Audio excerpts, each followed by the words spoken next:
ganun. Hi mga kamol. And for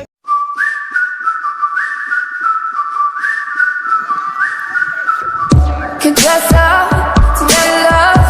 Guess what? I'm never gonna be that girl.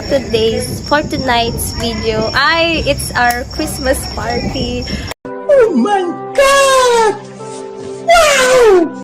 And we are here at the Church of the Living God Worldwide Missions Apostolic Incorporation, Lingo. CLG Lingo, guys. And ito po yung church namin. So, dito po Church yung tour. bahay nila pastor. Tutor ko kayo. Church tour. And ito po yung church namin, guys. So, makikita nyo po. Wait lang, kakatok ka.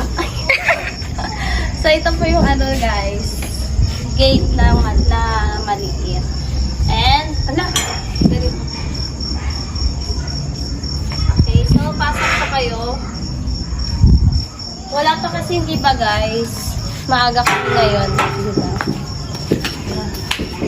Si kay Jacob. Kita po. So, inayos po ni Jacob. Say hi, Jacob.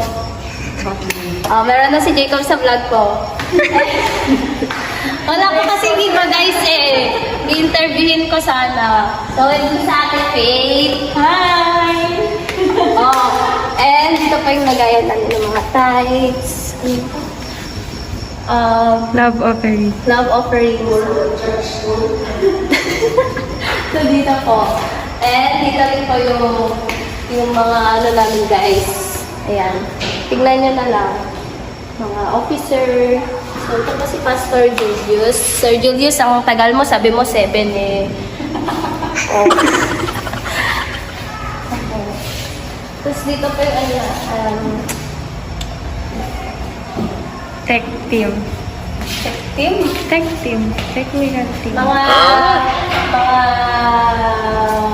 Hindi ko Walis. Basta guys, dito po para connected siya dun sa harap. So, ito yung church namin, guys. And bagong ayos lang po pala yung sa bubong. So, thank you po sa mga nagbigay. And alam niyo pa, guys, ganito na dati yung itsura ng church namin. Kapakita ko. So, di ba? And sa nagdaang panahon is, syempre, nag-grow tayo.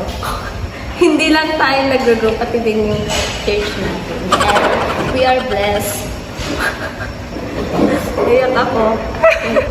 And ayun, so, di ba? And ito plano kami, guys. Paano na namin to? Paparon kami ng aircon. Sana all. Hi guys, outfit check. So dito ako nag-outfit check kina Jamaica kasi wala kaming salamin na ganito kasi mahirap lang kami. Hala, tignan mo ako para matutunan. Yan po, pinapalis niya pa ako. So this is the house of Teacher Jamaica. Hala, ganda mo dito. Isa pa picture. 1, 2, 3. Kakaasaw! Pakita mo yung picture ko! Ayan Ganda po ako siya. dyan. Happy Teacher's Day. Iba po siya dyan, hindi po yan. Ito po ang tunay. Ayan po ang kanilang family. May, nandito ka na naman sa vlog ko. Yan si Angel from CLG Landig. Ay, Karo. Hoy, anong kadaanan? Karusipan. Hala, walang laman yung pabango namin, guys. Okay, pasok sa sila po yung mga young people namin, guys. Sharina. Wag yan, wag yan. Nicole. Mariel.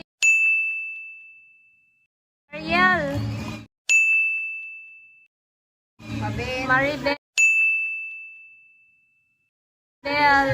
Elijah. Mariel. Kay. Mika. AA. Hi. Ay, ano?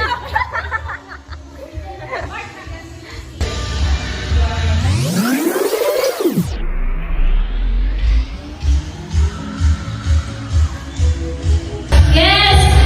Ay, sorry. Excited ako eh. Excited ako. Okay na? Okay, yung mga nasa labas po, pasok na. At mag-i-start na ang ating lesson. Okay,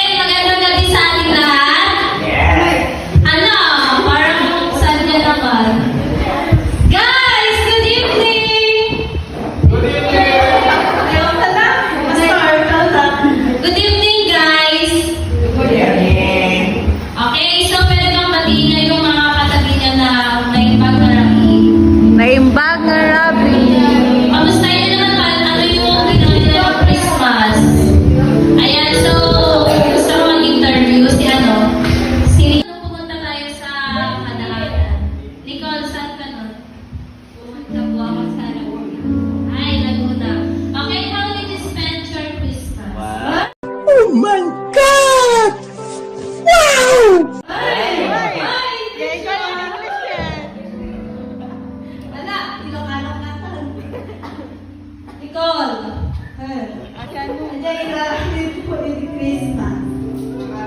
Sumayaw po kami.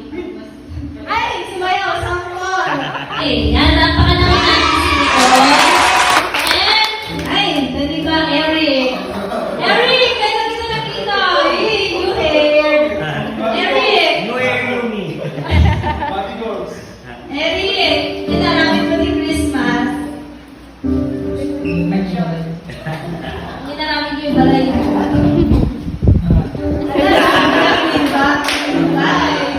Ano nga, dahil yung mga ng Christmas, ano, Eric? Sama-sama mo mga kapatid na. Yes! Uy! Tagalog din na. Angel. May parang nakita si Angel. Yes! Angel! Ba't Angel ang pangalan mo? Okay, Angel. Kamusta ka naman ng Christmas? Sino kagawag niyo ba yun? Hala. Wala nga, ang nag-Christmas. Ha? Ang nag-Christmas. Ay, ang kaya ng Christmas. Si Jada Bagaw. Ay, siya na yung nagsagot. Ikaw si Angel. Spokesperson. Nasa Bagao daw si Angel. Okay, so, balik na ako doon. May tatanong lang ako sa inyo. Ay, wait lang. Mag-share muna ako ng team testimony sa live ko. Sakit ako! Hindi, kasi, di ba since yung team natin is give thanks. So, sabi nga ni Kuya Josh, nung general Christmas party natin na, yung parang lahat tayo is, hindi lang yung nag-i-stick tayo sa, kasi adyawan kanya tayo tihan nga, Tagalog tayo. ay, ano, bakit Tagalog? Sino? Hindi Kuya Josh doon na, lahat tayo dito is, lumilevel up ba, gano'n? Okay. So, ano? Okay, so, yun lang. Share ko lang na, di ba, since this 2023 is a very special year for me. Kasi ano guys, ang daming nangyari sa buhay ko. Wala na, kaya na kasi ako mag-AMC. And, okay, so, yun nga, di ba, yung testimony ko lang is, di ba, nung January, review namin yun eh. And, ano ko lang, every month talaga, yung mga pinag-pray ko nun, is hindi ko na mamalayan na, nangyayari na pala. Yun, amen. And then, hanggang hangta, nagpapasalamat ako kasi, di ba, from, yung nagre-review pa lang ako, and then, nakapasa ng board, and right now, may work na rin. Kailan lang nung parang kaya na ako, Nicole, sa inyo, na nandyan, shine girl. And right now, so yun thing, nagpapasalamat ako to our good Lord kasi hindi niya ako pinabayaan throughout this year. And alam ko rin na may mga testimonies kayo sa buhay nyo. And ayun, so tuloy-tuloy lang tayo sa pagtiwala kay Lord. And ito yung last na, ay hindi, mamaya na lang pala. Para may sabi. So, ayun lang. And bigyan nga natin na malakas na palakpak ang ating Panginoon. So, let's welcome Jacob to pray at to the present.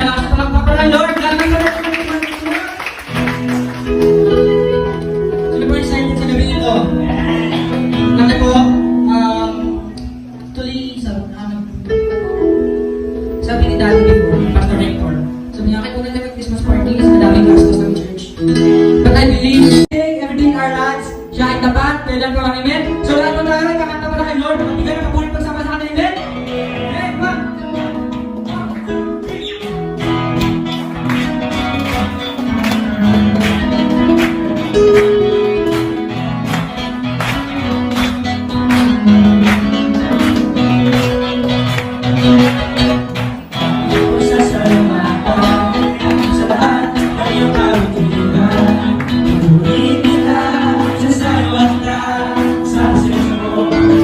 Sa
Kayong lahat ng mga ibang people, nakita ko kung gaano kayo kung gaano sense, okay?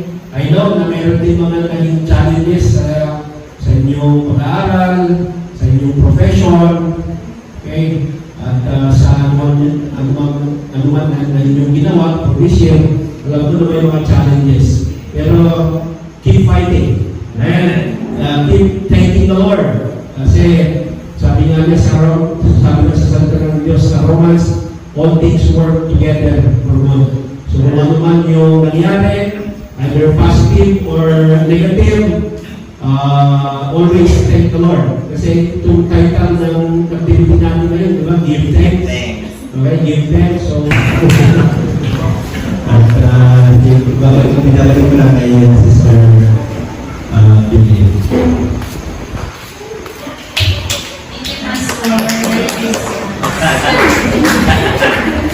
Ayan, so, ano yung sinabi ni Pastor? Okay, so thank you, Pastor. And bago ko tawagin si Sir Luz, syempre, kilala niyo sila. May interview lang ako. Kilala niyo kung sino? Si AA. AA, Mama Sumar. Alam, yes. Okay, ito sa akin siya. AA, tinanong lang ako, ano yung ngayong year, ano yung kailangan magpasalamat? Or ano yung pinagpapasalamat mo na ginawa ni Lord sa buhay mo? Patayo! Uy! Ano naiyak siya? Uy! Naiyak siya, guys! Uy! Siyempre, isa lang naman yung pinakamalaking achievement ko this year, which is yung nakuha yung IPAS, the Civil Service Exam. Yun yung sobrang grateful ako na nangyari sa buhay ko ngayon. Ano naiyak siya? And ano yung natutunan mo ngayong year, 2023? Being a single. Siyempre, natutunan ko na to let go. Mga people na yun na nakakatulong sa buhay ko. Okay, thank you, AA. So, pagkapakalaman natin si AA. And, sino pa kaya? Isa na lang. Marian po, isa na lang. Marian, ay masan mo ako. Marian, sika. Ilang months na lang natin dito sa church?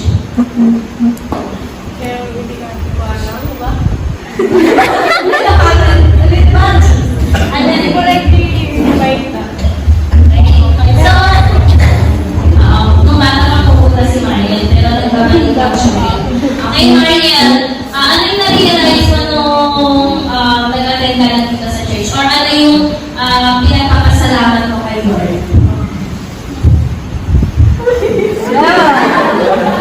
Naiiyak na rin siya. Uy! Mag-uwi talaga ito yan! Pero sumimpot ako.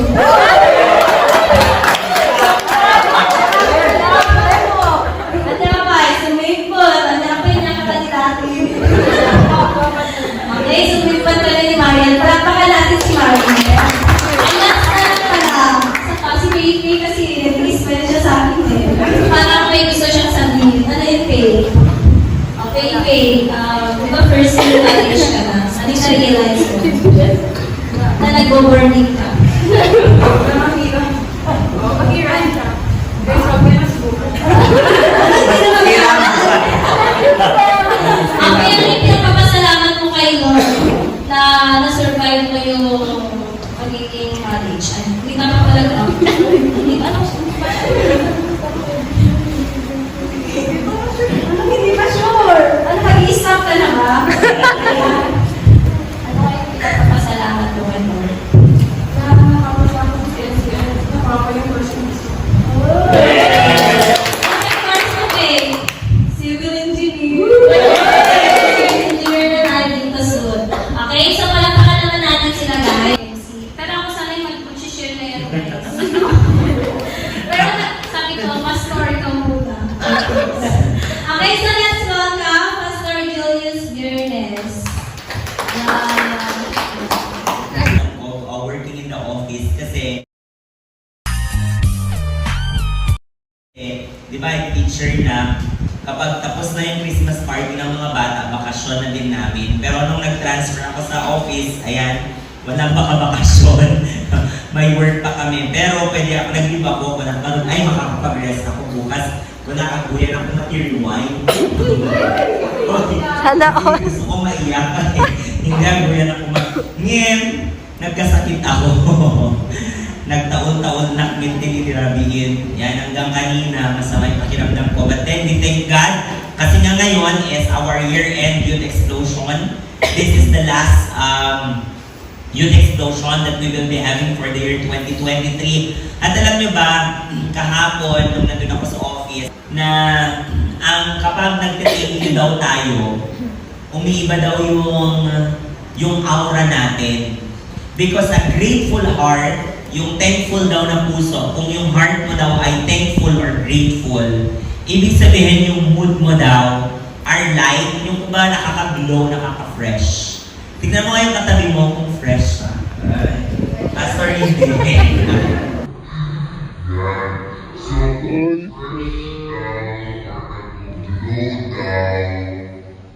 Mukha natin, ibig sabihin we have a grateful and thankful heart. At alam nyo ba kung sabi mo, partner ka na? Partner! Toxic ka ba? Toxic ka ba? Diba? Sana hindi tayo toxic, no? Because maraming mga bagay na dapat tayong ipagpasalamat.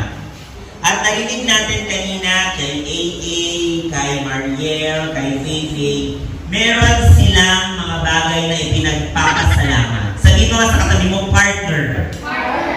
Ano ang ipinagpapasalamat mo? Di ba? Alam ko na yung 2023 hindi naging madali. Hindi naman lahat is goods, di ba? Hindi lahat magaganda yung nangyari sa buhay natin. But you know what? Marami pa rin tayong dapat ipagpasalamat kay Lord. Amen? Alam niyo ba kahapon, nung nasa office ako at ginagawa ko yung poster na Thankful Heart, especially, dapat marunong tayong mag-thank you kay Lord for all the things that He has done, either good or even if it is umayon ba sa ine-expect natin, or even doon sa mga hindi umayon sa ine-expect natin. Okay? Alam niyo, sabi nga natin, ang mga Kristiyano, most of the time, we are all optimistic, na very positive thinker tayo. Ganun kasi yung isang characteristics natin. But isa sa mga characteristics natin. But you know what? The Lord is really teaching us to be grateful. Okay? To be grateful in any season, dapat meron tayo grateful heart. Meron ako nabasa na kay Lord. Tingnan mo ngayon katabi mo kung kamahal-mahal ba siya. Sabihin mo, partner! Partner! Yung pagmumukhang yan. Yung pagmumukhang Kamahal-mahal yan. Kamahal.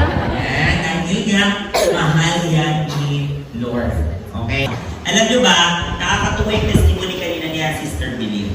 Diba? Sabi niya, nilevel up ni Lord yung buhay niya. Okay? And she acknowledged na nagawa niya yon because of God. Okay? Titignan natin. Diba dati, hirap tayo, ganyan. But you know what?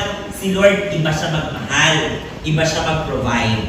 Okay? Alam niyo ba, itong itong Christmas party natin, di ba? We were thinking kung saan tayo kukuha ng fun natin, but God provided. Kaya mamaya, we will enjoy the night and we will enjoy the provision na binigay sa atin ni Lord. Alam niyo ba si Lord, greatest provider natin siya? Alam niyo kung bakit? From the time of Israelites, hindi niya pinabayaan ang mga Israelites. Sinabi niya sa mga Israelites, do not worry about what you're going to eat, about what you're going to drink, because I, the Lord your God, will provide for what you're going to eat and what you're going to drink. For the year 2023, isa pa sa mga pinagsasalamat natin, si Lord ang nag-provide ng mga kailangan natin. Naniniwala kayo doon? The Lord provided. But you know what? Si Lord, ito pa si Lord, He did not only provide for our needs na enough lang. Pero si Lord, siya pa ang nag-provide at ang binigay niya pa sa bawat isa sa atin is abundance. Diba? So isa yan dapat sa ipagpasalamat natin. We thank God for providing the needs, yung mga estudyante natin, God provided for your allowance. Okay? God help and bless your parents. Parang po dito, tinatanong ni King David. King David sabi niya, how can I repay the Lord for all His goodness to me? Si Lord, napakabuti niya sa akin at paano ko ngayon ito masusuklian? Sabi niya sa verse 13, anong sinabi niya doon? I will lift up the cup of salvation and call on the name of the Lord. And verse 14, sabi niya dito, I will fulfill my vows to the Lord in the presence of His people. So, ano ibig sabihin niya dito? We can repay the goodness of the Lord when we keep on serving Him. When we keep on praising Him. Tingnan mo ngayon mukha ng katabi mo. Sabihin mo sa kanya, partner. Sa 2024, yung pagmumukhang yan, Yang pagmumukhang yan, gusto ko pa rin makita gusto ko pa rin makita na naninilbihan kay Lord. na naninilbihan kay Lord. Alright? Amen? So, yung pagmumukhang yan, dapat sa 2024, nandito pa rin. Amen ba yun? The Lord is not yet done in our lives. And today or tonight, my dear young people, here's one thing that I would like to tell you. Yung love ni Lord sa inyo for 2023, He will care.